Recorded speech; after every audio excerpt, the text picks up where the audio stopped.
Lakshmi modern ख्यालों की होने के बावजूद अपने संस्कारों को कभी भी नहीं भूली थी। लक्ष्मी की माँ उसे तभी छोड़कर चली गई थी जब वो बहुत छोटी थी। उसकी माँ के जाने से पहले वो उसे संस्कारों की पोटली थमा कर गई थी। लक्ष्मी को पहले से ही पता था कि जब वो ससुराल जाएगी तो उसे किन किन बातों का ध्यान रखना है। उसके लिए कई रिश्ते आए, लेकिन कहीं बात इसलिए पक्की ना हो सकी कि बिन माँ की लड़की है, पता नहीं संस्कारी होगी भी या नहीं। लक्ष्मी को बहुत बुरा लगता कि किसी लड़की की पहचान उसके साथ रहकर ही की जा सकती है, ना कि इस आधार पर कि उसकी माँ इस दुनिया में नहीं है तो वो संस्कारी नहीं है।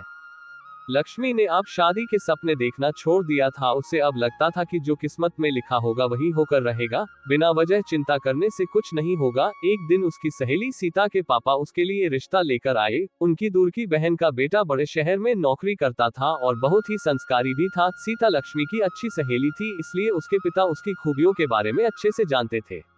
लड़के में कोई ऐब नहीं था और अच्छे पद पर नौकरी करता था। ऐसा जान लक्ष्मी के पिता ने रिश्ते के लिए हामी भर दी। लड़का लड़की एक दूसरे से मिले और दोनों ने एक दूसरे को पसंद कर लिया। रिश्ता पक्का हो गया और सगाई हो गई। सगाई वाले दिन सीता के पिता ने साधना जी, लक्ष्मी की होने वाली सास को बुलाया और बोले, देखो दीदी, मुझे नहीं पता कि लक्ष्मी के पिता दान दहेज में क्या देंगे, कितना देंगे, बारातियों के लिए कैसा इंतजाम करेंगे, मुझे कुछ नहीं पता, लेकिन मैं एक चीज की तसल्ली आज तुम्हें जरूर देता हूँ कि लक्ष्मी संस्कारों के मामले में तुम्हें मालामाल कर देगी। लक्ष्मी की माँ को गुजरे काफी वक्त हो गया है, लेकिन मैं उसे बचपन से जानता हूँ। मरने से पहले ही उसकी माँ उसे संस्कारों से परिपूर्ण कर गई थी। साधना जी जानती थी कि उनको क्या करना है। अगले दिन जब लक्ष्मी के पिता का फोन आया कि दहेज से जुड़ी कुछ बात करनी है, तो साधना जी ने कहा, अभी रुकिए, शादी पर देख लेंगे। लक्ष्मी के पिता चिंतित हो गए कि जो काम करना है वो आज ही करके क्यों ना निपटाया जाए, कल किसने देखा। अगले दिन लक्ष्मी के पिता ने साधना जी को फोन करके अपने आने की सूचना दी और उनके घर पहुंच गए और बोले, बहन जी, मैं अपनी हैसियत अनुसार अपनी बेटी को जो दे सकता हूं वो जरूर दूंगा, पर जो काम समय रहते हो जाए वो अच्छा है। आप मुझे बता दीजिए आपको किस किस चीज की आवश्यकता है, मैं उसका इंतजाम समय रहते कर देता हूँ। लक्ष्मी की सास बोली, भाई साहब, हमें कुछ नहीं चाहिए, बस आप अपनी बेटी को 2 जोड़ी कपड़ों में भेज दीजिए, वो अब हमारी अमानत है। लक्ष्मी के पिता के बहुत कहने पर भी उन्होंने दहेज लेने से मना कर दिया।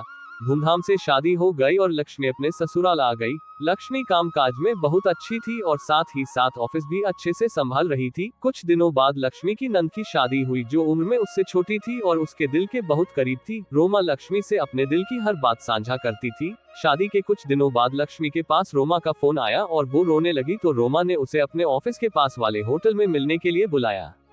लक्ष्मी ने रोमा की पूरी बात सुनी और उससे सब कुछ ठीक होने का आश्वासन देकर आ गई। धीरे धीरे सागर, लक्ष्मी के पति, ने देखा कि पहले लक्ष्मी अपने छोटे मोटे खर्च के लिए ऑफिस की तनख्वाह से ही खर्चा करती थी, लेकिन अब वो उन चीजों के लिए सागर पर निर्भर होती जा रही है। सागर के पूछने पर उसने कुछ सही से जवाब नहीं दिया। कुछ दिनों बाद सागर को बैंक में काम था और बैंक मैनेजर उसका दोस्त था, तो सागर ने उससे इस बात का जिक्र किया। सागर के दोस्त ने बताया कि हर महीने लक्ष्मी की तनख्वाह का बड़ा हिस्सा किसी अकाउंट में ट्रांसफर होता है। सागर वो अकाउंट नंबर नहीं जानता था। घर आने के बाद उसने लक्ष्मी से इस बारे में बात की तो लक्ष्मी टाल मटोल करने लगी। जब सागर ने जिद की तो लक्ष्मी ने बताया कि रोमा के पति की नौकरी चली गई थी और वो उन्हीं की तनख्वाह पर निर्भर थे, तो मैंने रोमा को यकीन दिलवाया कि मैं अपनी तनख्वाह का हिस्सा उन्हें देती रहूंगी, जिससे उनकी हमारे परिवार में इज्जत भी बनी रहेगी और किसी को पता भी नहीं चलेगा।